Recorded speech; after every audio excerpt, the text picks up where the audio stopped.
Hey guys, welcome back to our channel. Today is another episode of my mom vlog. Today we're going to talk about autism and getting diagnosed. Hopefully that's a topic a lot of people want to hear about. Some people maybe have some questions. We're going to talk about it from the perspective of getting diagnosed as a child. And I'll share some of our experiences, and then also we will talk about if you're an adult and how you go about getting diagnosed, because that's a little bit more tricky. I'll share with you the best of my knowledge what I've got, and hopefully this will help anybody out there. And if you are returning, thanks for watching our channel. If you are a new watcher, please consider subscribing to our channel, because every week or so I should have a mom vlog.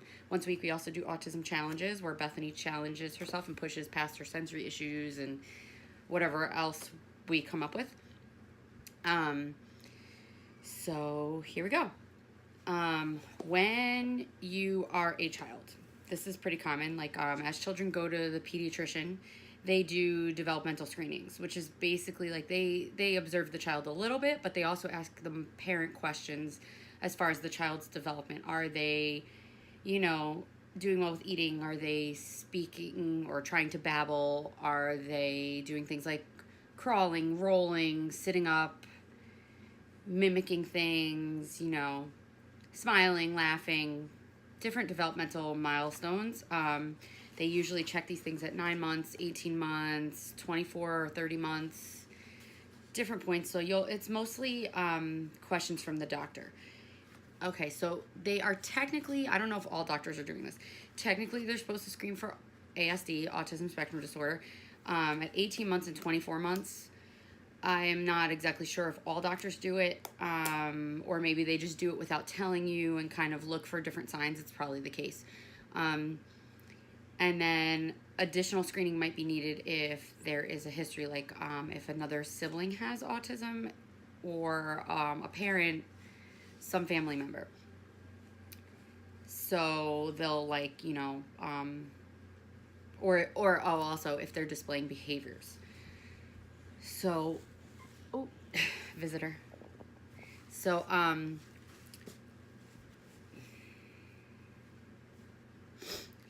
so basically how that works is then, if they decide additional screening is needed, they move on to this comprehensive diagnostic screening, which is pretty long. The person who would do this it could be a neurologist, it could be a developmental pediatrician, a psychologist. The one who did it for us was a pediatric developmental psychologist. It was a very, very long, intensive test. It included asking me questions about the child's development, things she was doing or behaviors I was noticing. And then also, are they born premature? Different questions about their health history. And then the next thing they do is a lot of observations. They'll observe the child, they'll play with the child. It looks like they're doing games, but all the games have a purpose. They'll, depending on their age, they might ask them to do certain things. I was told the younger they are, sometimes the harder it is to diagnose unless it's really severe when they're more high functioning, because it's hard to say whether they just haven't developed those skills yet, certain skills that they're missing, or they don't have them. So sometimes kids might not get diagnosed until later. Our diagnosis happened at 2. I had noticed some red flags from the time Bethany was 12 months old. At a year old, she started to speak, had about 5 to 8 words, which is a lot for a 1-year-old. It's pretty cool. I was like, wow, this kid's awesome. She could say a bunch of stuff. And then all of a sudden, those words just disappeared.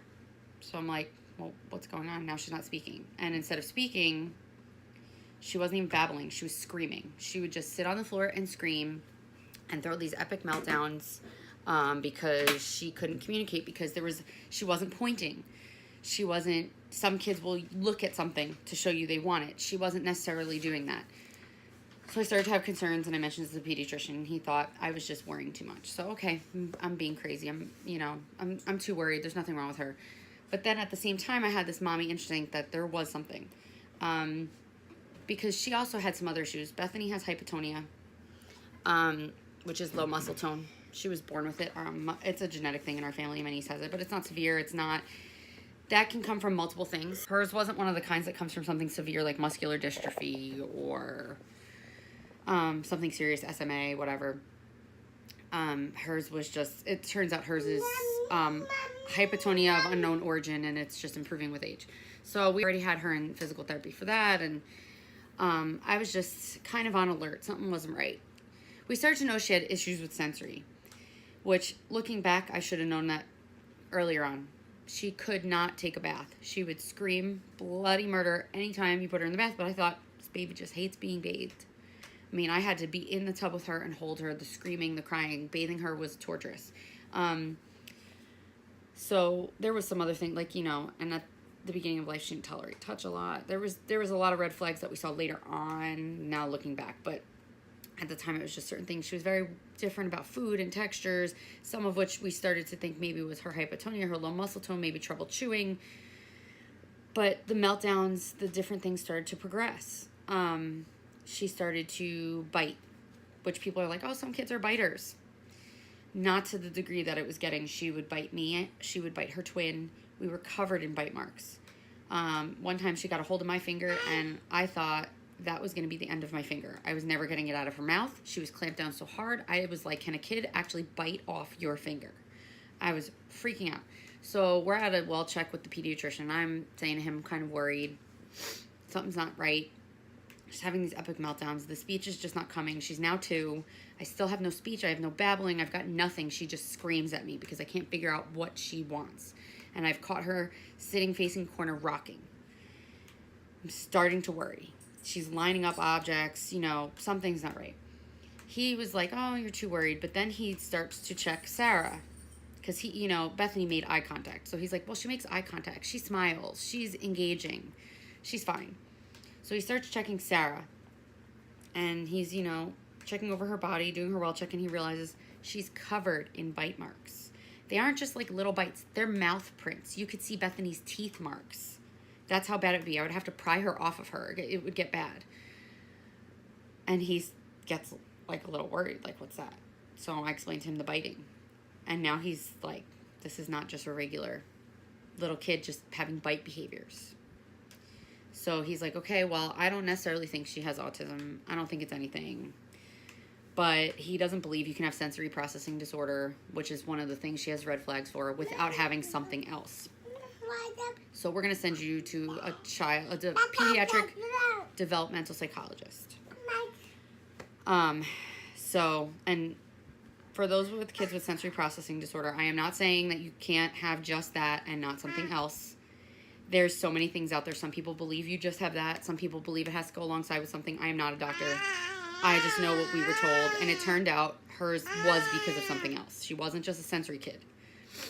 So when we went to the child psychologist, they had a long list. It was going to be a 6-month wait. So I'm freaking out. This is going to take forever. We're never going to get her help. And they make you fill out this questionnaire. And I send it in and answer all these questions. 5 minutes after faxing it, I got a call. She has huge red flags for autism based on your questionnaire. You are moved up on the list. We will call you if there's a cancellation. A few hours later, I get a call. There's a cancellation for a few days. So we go in. I mean, it was long. We sat there for hours, and she played with the kids, and, you know, it was just fun. It just looks like they're playing, and when they start to explain the things they see, it's rather interesting, and they did say that, yes, Bethany was autism spectrum disorder. At the time, she was only 2. They couldn't say, they thought she was going to be high functioning, but they couldn't give me real answers as to whether she would speak, how far she would come, where things would go, because they don't know. They didn't know, and it was just a matter of starting some ABA, Applied Behavioral Analytic Therapy,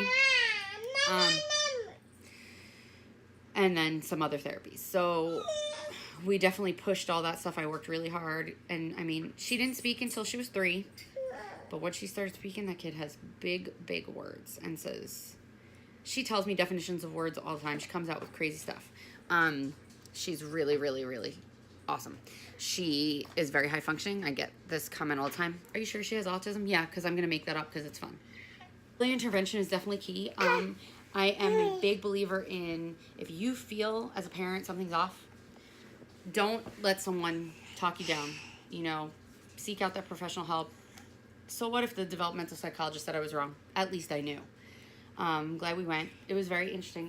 One of the things that sticks in my mind the most was when she talked about communication, and she's like, her communication is not totally there. And I'm like saying to myself, how do you know that in a kid who is not speaking? And she was explaining they were just blowing bubbles. Very cool test. So they're blowing bubbles. Becca. She's turning into the Becca show. They were blowing bubbles. And they watch her because they saw that she liked bubbles. They blow these bubbles, and they look at her, and they stop. And they wait to see what she does. So the proper way to non-verbally communicate that you want more bubbles would be to look at the bubbles, look at the person, and then look back at the bubbles like, hey, those, I like them, you, do it again. Bethany did not complete the chain. She would just stare at the bubbles. Or she might just look at you, but she would never connect it all and do the bubbles, you, and then back to the bubbles.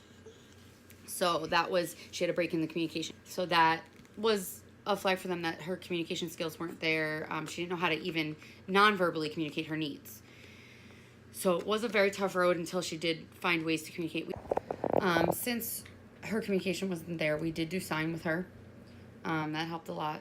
You know, she would sign with me here and there. If she was really having a bad day, sign. There was no way she was signing. I would sign to her, but she would get mad. And, but eventually the speech did come. I mean, just trying to anticipate her needs and meet her needs without being verbal. I could only imagine what parents go through whose children are completely nonverbal. I'm very thankful that she did speak, and she does continue to do as well as she does. So that was our experience getting diagnosed. So on to, if you are an adult seeking a diagnosis, this is a little bit more tricky because most of the tests and the people trained are trained to look at children and to look at their developmental, how they're developing as they grow. With an adult, that